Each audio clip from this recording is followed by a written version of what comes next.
Pada Senin 1 Juli 2024, sebuah video ramai dibicarakan warganet di media sosial Telegram. Bagaimana tidak, dalam video ini militer Rusia kembali menunjukkan keseriusannya dalam menggempur pertahanan Ukraina.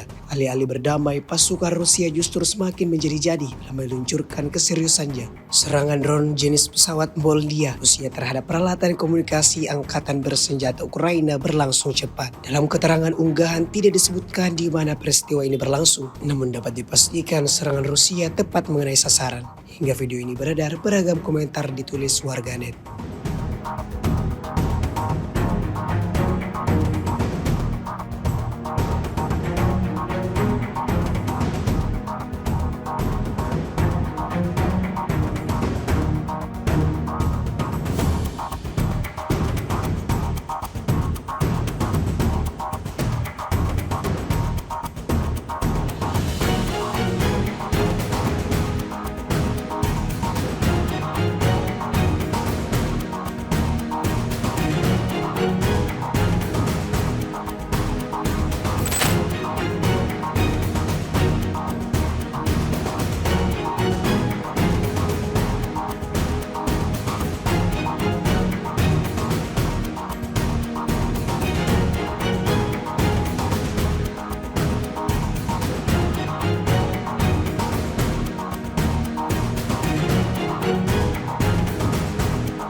Download Tribun X sekarang, menghadirkan lokal menjadi Indonesia.